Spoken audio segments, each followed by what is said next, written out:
Hey everyone, it's Gina B here and it's day 2 of my August calorie tracking challenge. Yesterday we kicked off with everything you need to get started and I'm keeping you accountable. How did you go? Did you comment in the video below at the end of the day? I hope you did. Some common questions I get when people start tracking is, should I weigh food raw or cooked? And another common one is, how do I track a meal made from home? So guess what? We're gonna do a meal made from home. But before we do that, I want to address the first question. So I personally suggest weighing all of your food raw and not cooked for consistency and accuracy's sake. If you've noticed, cooked food and raw food often weigh a little different. Take mushrooms or spinach. I've seen a massive bag of mushrooms wilt down to about this much spinach. So just to keep, as I said, everything consistent and accurate, weigh everything raw and that way everything will be consistent and you can't go wrong from there. So to address the second question, we're gonna cook together. We're gonna work out how to track a meal made from scratch. So I've got my trusty apron on. Fun fact, my friend's 5-year-old daughter made this for me, so I'm pretty special. We're gonna make my sweet chili and soy beef, and it's actually featured in my new upcoming recipe book, which I'm so excited to be sharing with you today. So as you can see, I have inputted everything into MyFitnessPal prior as raw. MyFitnessPal has a wonderful feature where you can create entire recipes all from scratch. You input the entire thing you've got, and then all you need to do, and this is key here, is type out how many portions this makes. So my sweet chili beef and soy recipe makes 4 portions. So once I've inputted all the data, I divide that by 4 so that I can get individual portion sizes. So let's cook. So first step, we've got my fry pan. Gonna turn that on and we're gonna spray. Now this is the best thing that I love is an olive oil spray. Uses way less oil than you need to. And to be honest, a lot of the time we only need a tiny little spray to just coat the bottom of the pan so there's no sticking. We're gonna be making the beef part first. Now I love personally to cook the vegetables and the beef separate. This allows you to use a not so big pan as well, and you can really wilt down the vegetables so that when you add back in the meat, it's so much easier to put it all together and stir. So whilst that heats up, I'm going to quickly go through the ingredients. We've got broccoli, which is about a head of broccoli. We have a whole red and green capsicum. You might call them bell peppers. We have 100 grams. Really, it's just a big fistful of bean sprouts. We have some aromatics here, delicious. Fresh ginger and garlic minced. The ginger is grated. Again, you can use store-bought made minced garlic in a jar and ginger. We don't have to be perfect here. I like to use fresh, but really it's whatever's easier for you. And we also have a whole red onion sliced up. We don't need to do things perfectly, just slice it up the best way you know how. And then we're going to make our dressing and our sauce. So for the dressing, whilst that's heating up, we're going to use 4 tablespoons of sweet chili sauce. And 1, 2, 3, and 1 more, 4. Yum, yum, yum. Then we're going to add in the soy sauce. I've got a gluten-free one here. I am not gluten-free, but you can use tamari or soy. It really doesn't matter. And we're going to use 4 tablespoons of that. So super easy in terms of how much of everything. You just go 4 and 4. Easy. 1, 2, and 3. Last one. We have 4. Fantastic. Okay, so I mix that all together. I'm going to add my aromatics to that. And that is the dressing complete. So just mix that in nice and easy. And basically that's what will look. It'll look like a beautiful chunky sauce. This goes in at the end. So we really want to cook off the vegetables and the meat first. All right, it's looking like, as soon as I can see a little bit of steam, like white steam, I can see that it's becoming ready. And for the meat, as lean as you can, really, ultimately. I go for a sirloin strip. Now, hack, when you run out of time, ask your butcher to slice it up for you if you can. A lot of stores have already pre-sliced meat. Otherwise, if you buy your own steak, you can trim off the fat and then slice it into thin slices, whatever works for you. All right, let's do this. So we often think we need to stir a lot, but we actually don't. We just keep this, try to even it out so it's all at the base of the pan. You want to salt and pepper here to give the meat flavor. And I'm just gonna let that cook for a little bit. And in the meantime, what I'm going to do is I'm just going to wash out the bowl that I used for the meat, because that way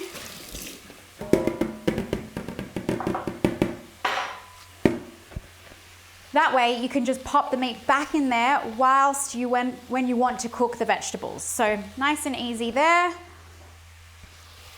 Leave it there. So it's about making your environment as easy as possible to make everything happen. Again, meat doesn't need to be overcooked and it doesn't have to cook for long.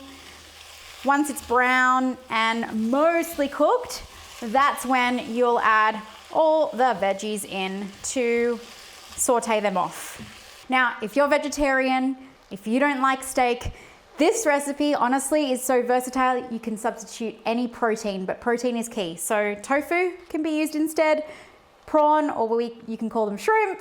You can use fish, chicken. You can make this recipe with different kinds of protein and it can still be the same recipe and it will feel like an entirely different meal.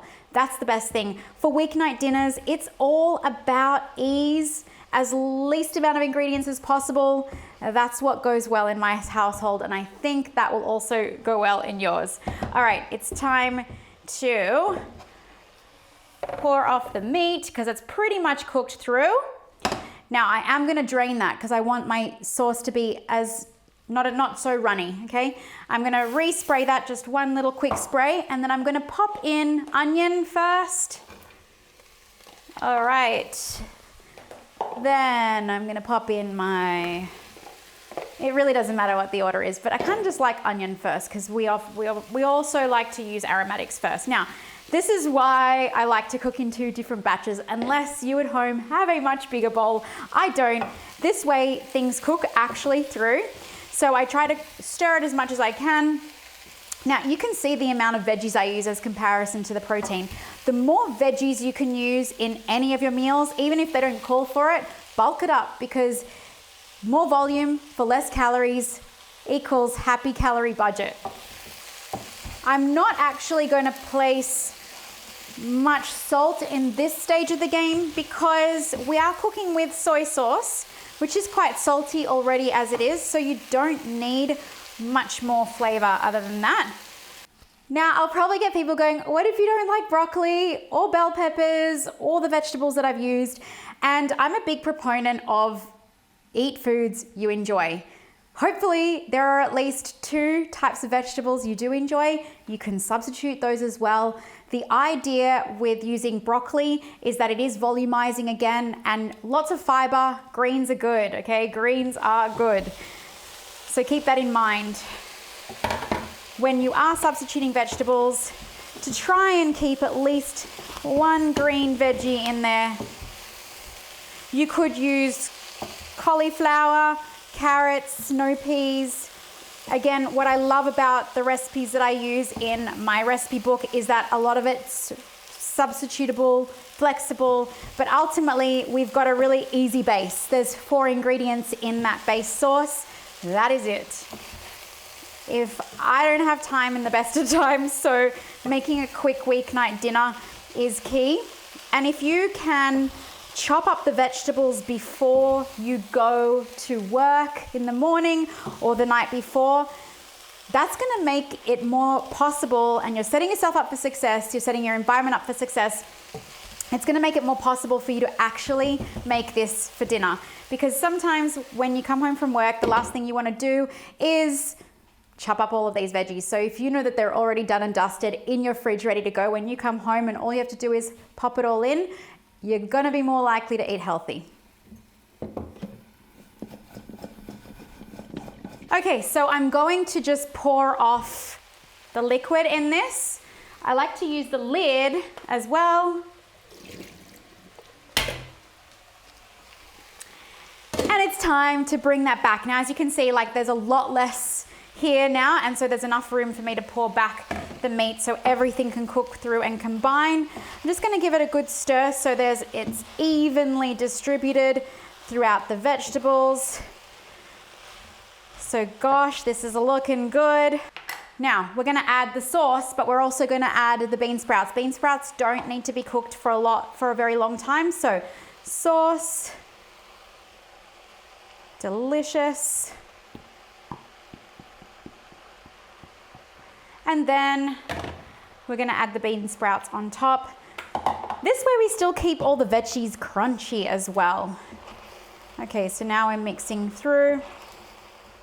If you just take off the excess, drain off the excess liquid from the meat, you're gonna have a little bit more of a thicker sauce. I personally don't feel the need to add corn flour or cornstarch or anything like that to thicken the sauce, although you could if you like it like that. I prefer more of a fresh, flavorful sauce, and the fresh ginger and garlic at the end is key for my recipe here, because a lot of the time people cook off the garlic in the beginning, but you lose all that flavor because you cook off so much of it. So by adding it at the last minute at the end with those aromatics, you're actually going to keep a lot more of a stronger ginger and garlic flavor. All right, that looks pretty good to go.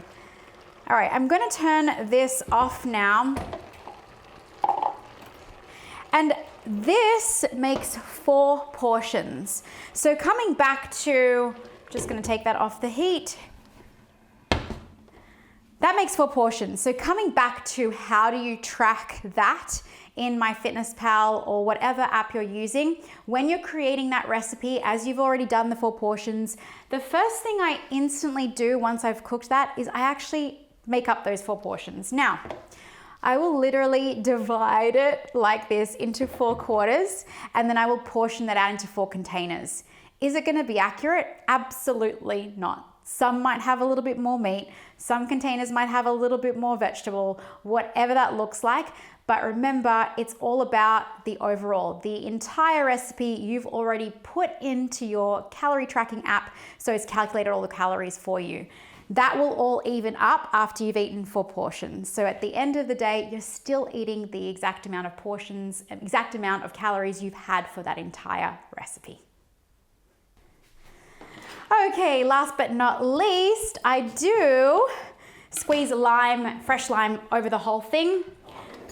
Tell me you have this, because this is probably one of the best gadgets my sister bought me years ago. Stops me from getting all the pips. I will use an entire lime for this.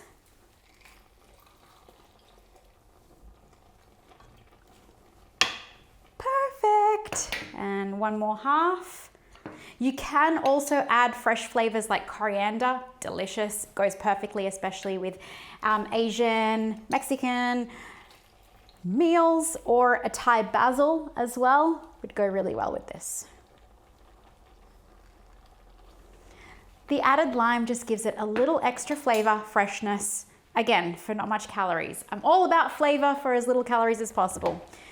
Mix that through. And done. All right. So here we have it, all done and dusted. I'm gonna actually serve myself a bowl.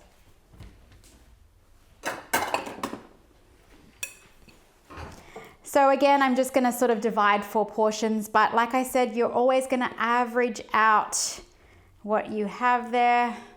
Now you can eat this with a serving of basmati rice. Whew, steamer. Serving of basmati rice on its own with a side salad if you want more greens. You can also just get some steamed potatoes. Honestly, whatever works for you and whatever side you prefer. Should I do a taste test?